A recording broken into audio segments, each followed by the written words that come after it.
I wasn't going to talk about this again, for many reasons, the chief one being I've already covered it, I've said my piece, now I just want to read the odd bro was right comment with a bittersweet grin on my insufferably round mug. The best reaction is no reaction. I'm not into I told you so's, I don't want to twist the knife, nor do I have much else to add to the discussion. But people keep asking for my opinion on how this turned out, so here goes. Some context if you're not aware. A couple weeks back I posted a video claiming that the soon-to-be-released MK Legacy Collection was not for the fans but for the company releasing it, that it wasn't going to be a love letter to the Mortal Kombat games of old and the people that revere them, but rather a low-effort, high-yield, get-rich-quick scheme to put more money in WB's pockets and make their end-of-the-year margins look a little better after MK12 and Chaos Reigns blue-balled them a little bit. And the most obvious of the many clues is the pricing. In my opinion, paying $50, which is more or less 3/4 the price of a new, original tentpole AAA game, for a collection of 20-year-old games without so much as touching them up in any meaningful way is madness. Not to mention that a lot of these games are a waste of space, like the inbred Deadly Alliance handheld port, which is more misleading than anything because people will mistake that with the actual Deadly Alliance, or some long-forgotten port of MK1 that no one will play, nor MK1 itself, which almost no one will play, except for 5 minutes after buying the collection to make sure it works before they move on to the best version of UMK3, MK Trilogy, MK4, and MK Mythologies, which are the only games in this that people truly care about. That's what you're paying $50 for. Yes, but documentaries, give it another 2 days, and all of that footage will be on YouTube if it isn't there already. But of course, we need to spend $50 on this to convince WB to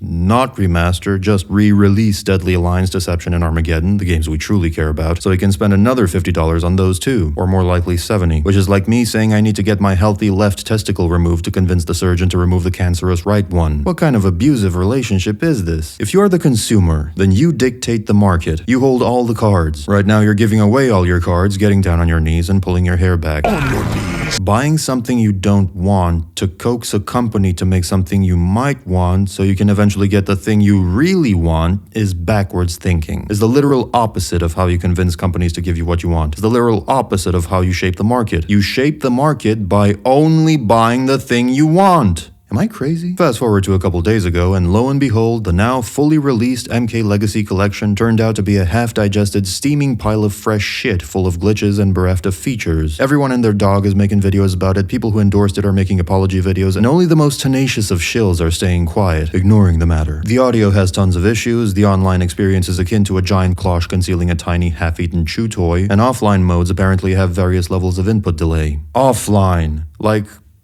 how? How do you even fuck that up? I want to know, like I genuinely find this information interesting and worth preserving for posterity. You know, so we never do it again. People describe the audio issues as glitches, but then I actually heard the things and, dude, those are not glitches. That's a Skype call from hell. Holy shit.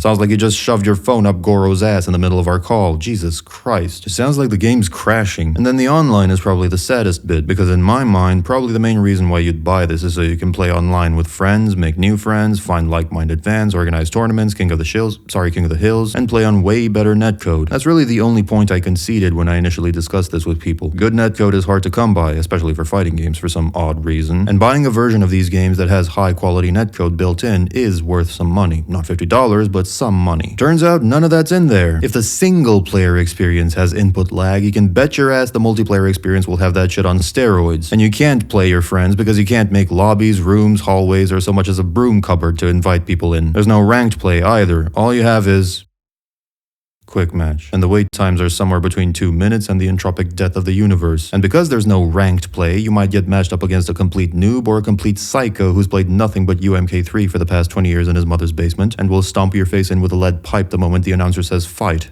Or glitches fight, rather. You could invite friends over, lol, except again, offline play lags too, and a lot of these people are no longer hyperactive 15-year-olds, but mature men and women with families and jobs who have increasingly less time to get together. That's one of the main benefits of the fucking internet. We can Discord and chill, game and chill, or endorse Legacy Collection and chill. And by the way, if you're watching this 2 days to 2 years after the fact and are like, well, they patched a lot of this shit up. Irrelevant. We're talking about the way this thing shipped, not what they did to it after. afterwards. If I post a YouTube video, and half the audio is glitchy or inaudible and half the footage is absent, does it matter that I patched it up and completed the thing 1 week later? No, no one gives a fuck. Why post an unfinished video in the first place? The funny thing about this mess is WB made it too easy for me. None of my arguments against the Legacy Collection so much as touched on the possibility of a catastrophic launch, or them not even delivering on one of the key features that most people would buy this for. So this just adds kerosene to the fire. They couldn't have vindicated me harder if they tried. I mean, what more is there to say? I tried to warn people. And by the way, if you bought the collection, are happy with it, and are wondering what the fuck is this dude bitching about now, the collection is great, then I'm genuinely happy for you. Perhaps you're casual enough that you don't notice the input delay, or perhaps you're so upbeat of a person that these issues seem somewhere between small and non-existent to you. Mike Hollow explained this very well, bringing up his sister as an example of a person who just likes to enjoy stuff, whether it's good or bad, and gets annoyed when he starts analyzing and critiquing the thing. My brother's like that, I know other people who are like that. They don't necessarily get annoyed, they just like stuff. They're likers, if you will, enjoyers. And they're the wiser ones, honestly, because their quality of life is probably better than ours. But then likers also lead to the slow degradation of products over time, because they keep buying shit no matter how shitty it gets. And the other thing is, yes, feel free to like everything and whatnot, but then your opinion isn't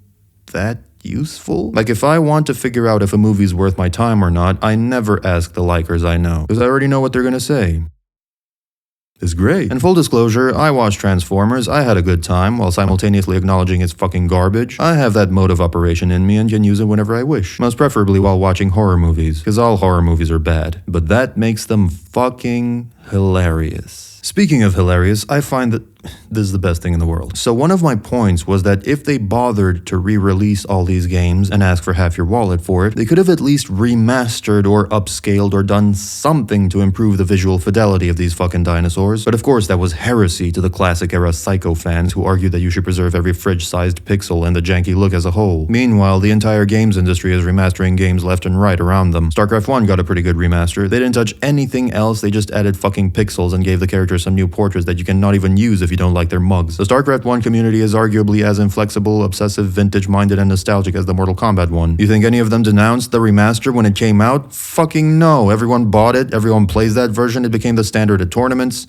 A happy fucking ending. But no, obviously touching up 20-year-old Mortal Kombat games would be a cardinal sin. And the hilarious part is that they actually did touch something up. It wasn't the games though. It was the artwork. Yes, that is right, the art book was considered more important to upscale than the actual games. And the even more hilarious part is that they fucked even that up, feeding the images to some random free-to-use online AI image generator and calling it a day. You understand that no one even looked at these, yes? They would have had not to for this to make it in. No one gives a fuck. Cut costs by using AI, cut costs even more by not using a good one, cut costs even more by not reviewing this stuff, charge $50. For the base version, let's not forget that. But despite all my criticism, there's no real rage behind it, because I understand exactly why these things happen the way they do. And for the non-likers among you who spontaneously combust like Scorpion out of sheer anger over this, I encourage you to take a more dispassionate view of things, because that's the mindset these companies adopt as well. Think of them as fucking machines doing machine things, understanding nothing but numbers. And if you understand their perspective, you'll understand the solution. People keep speculating on what's going on behind the scenes, whether WB/NRS are incompetent or downright ill-intended. I mean, how could they be anything but malicious if they pull this kind of shit, right? Here's the truth. Companies look at data. They don't really care about anything else. Are the sales coming in? Are we making more money or less money than last year? That's pretty much it. Why was MK12 just like MK11 but worse? Because MK11 sold well. Why was Combat Pack 3 cancelled? Because MK12 didn't sell well. All this emotion over the gameplay and this feature being missing or that and the other thing, it doesn't exist to them. Nor would it exist to you if you were in their shoes. If you had like a rage bait YouTube channel that got a lot of views, but then you'd also regularly get comments that your content is shit and they hate it, would you care? Especially if, whenever you switch to a different type of content, views suddenly plummet? No, of course you wouldn't. Always analyze people's actions, not their words. This is what people want, this is what they watch. The data is clear. Everything else is just emotion that is not useful to anyone. I think you know where I'm going with this. The only way to influence a company, the only way, is to stop buying their shit. Which the vast majority of people won't do because they're bored and want cheap thrills to distract them from their existential dread. Critiques and scathing reviews are useful to an extent, awareness is important, but past a certain point they don't do anything. It's up to you. It's up to you to make a change quietly, calmly, efficiently. You're both the problem and the solution. Stop buying this shit. Grow up. Oh, I didn't know. Yeah, you fucking did. Why does the industry keep doing shitty pre-orders, hollow early access stuff, and crappy unfinished releases? Because you keep buying them. The market follows the consumers. They shape it. But in most consumers' minds, it's backwards. They think corporations shape it. They do not. The customer is always right, isn't that the saying? Vendors serve the buyers. If the buyers buy crap, vendors will keep making crap. We need to bring back try before buy and wait before buy mentalities. Stop buying pre-orders. Stop buying early access. If everyone stops buying them, they'll stop being a thing. Wait for the fucking release date like everyone else. And then you'll know. You will know beyond a shadow of a doubt whether this thing is worth your money or not. Because people will tell you. Within 1 day of full release, the internet will be filled with reviews, forum posts, discussions, everything will be revealed. The tiniest fucking glitch about the game will be revealed. Oh, and even though there are community managers and creatives who actually look at feedback and care about it, they also have to juggle the loud, harsh minority versus the silent, happy majority. It's a constant balancing act. Majority rule isn't perfect, just because the complainers are in the minority doesn't mean that they don't have a point, but then it's also madness to cater to the minority at the expense of the buying majority who support the company and keep you employed. So it's kind of a rock versus hard place situation. I'm sure some people in NRS are aware of these issues and complaints and take off their rose-tinted glasses from time to time, but there's probably not enough of a need to change things. At least there wasn't until MK started selling significantly less. As long as your product sells, your hands are kind of tied. If it ain't broke, don't fix it. A lot of these people that do Chronica and the MCU vibe and the timeline bullshit and all this stuff, they genuinely think that's cool. That's cool.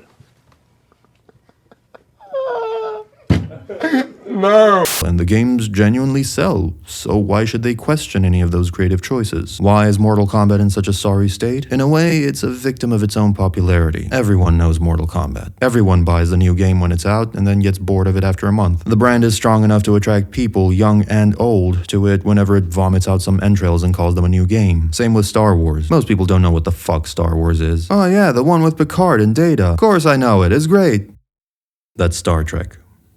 You idiot. Slightly more depressing is the fact that these franchises are very old at this point. So old that the question of relevancy starts to crop up. New people, young people. Younger generations don't see much of a problem with the new Star Wars or Mortal Kombat, but then they're also not that attached to these IPs. They don't give much of a fuck one way or the other. Now, older generations are very attached to these brands, but they're no longer as relevant. So the brands change, and it gets to the point where all that's left of a brand is the name, the packaging, the box. The actual product inside the box is no longer Star Wars or MK, it's any IP ever. But this might as well be a natural process, because things are either allowed to die outright or they die anyway because of various circumstances, decay, entropy, change naturally imposed by time. A universal constant in both physics and the video games industry. You either die a Mortal Kombat or live long enough to become the Marvel. This is part of a larger issue concerning old IPs in general. Star Wars, Star Trek, Lord of the Rings, StarCraft, Diablo, Terminator, Transformers, Jurassic Park, Pirates of the Caribbean, Fast and Furious, the MCU, and of course, Mortal Kombat. Some of these should be dead, their stories are finished, but because of how valuable these franchises are, no IP holder will just keep it on the shelf collecting dust. It's a depreciating asset. You either make money with it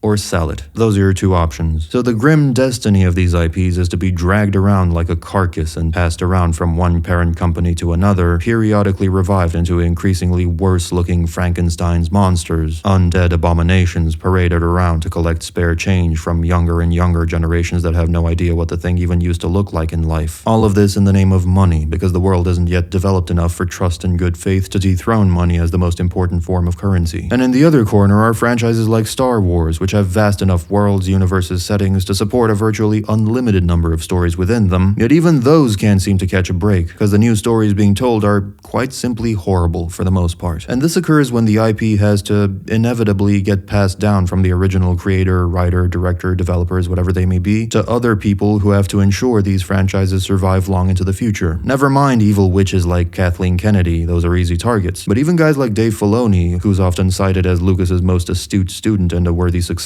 even he is a controversial figure in the space. And that's because this transition is just an inevitably difficult process which rarely, if ever, ends up looking pretty. The question is, should we continually revive franchises again and again in perpetuity, or should franchises be allowed to die permanently. Up until recently, I stood more in the former camp, begrudgingly. It seemed to me that trying to inflate the lifespan of a creative work and impose it on your children because it's what you grew up with, instead of letting them form their own likes, dislikes, and preferences, was a stagnant, ill-fated, and slightly narcissistic thing to do that just never works out no matter how you slice it. Same with shoving entire intellectual properties in young people's faces because older people grew up with them and thus their nostalgia is monetizable. Is the same phenomenon on a much larger scale. It would just seem that, money aside, morally, creatively, artistically, and common sense sickly, once the main story is told, the franchise should be allowed to die. And I see this sentiment echoed occasionally within the odd comments stating that it's time to let the Mortal Kombat franchise die, or if this release goes sideways, I'll abandon the franchise, or something to that effect. The thing about Mortal Kombat in particular, however, is that its story has never been told properly. It's kind of a unique case. The first games were very brief text crawls and arcade endings, where you had to fill in about 80% worth of blanks and just imagine most of the story in your head, and then they rebooted the whole thing into pure storytelling cancer. So MK never really got a fair go at it, which is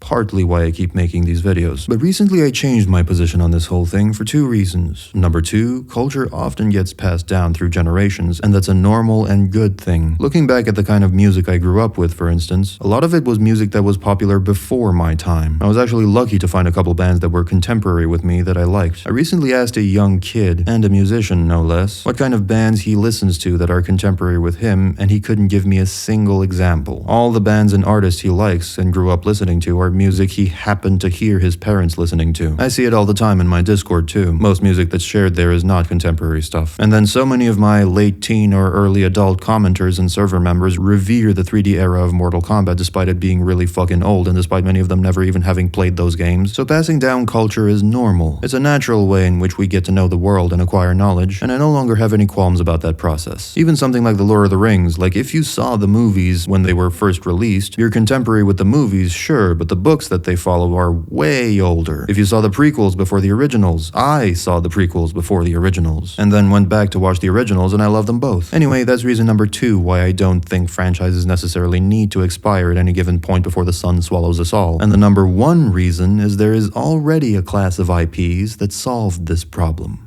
Comic books. The character of Batman was created in 1939. Superman made his debut a year before that, and Spider-Man appeared on the scene in 1962. And these continue to be the most popular, easily recognizable superheroes today, almost a century later. Regardless of how good or bad their movies or representation in media are at any point in time, these brands are ironclad. The characters themselves have remained popular more or less all this time. So it's not just possible to do this, it's already been done quite successfully. Comics show us the way, and comic books themselves are just modern myths anyway. Achilles, Apollo, Hercules, Thor, Loki, fucking Jesus Christ. All of these are nothing more or less than brands that have endured over millennia. It's not only possible, it is inevitable. Now, of course, comics also perpetuate the problem, funnily enough, because how many bad comic runs have they introduced throughout the years that made you roll your eyes? Poor reimaginings, lame origin story changes, ill-conceived plots, propaganda and ideology, gender bending, race bending, just creatively rancid stuff that made you almost be done with the entire medium. And that's where we're at with Star Wars, that's where we're at with the MCU, and that's where we're at with Mortal Kombat. We're in the rancid phase. Now, there are lots of problems with the transition, with introducing this to new generations. I touched on this before. Some people will grow up thinking Kuai Liang is Scorpion and that Rey and Kylo Ren are the true and only heroes of Star Wars, but I wanted to emphasize that ensuring the longevity and good health of these franchises is not only possible, but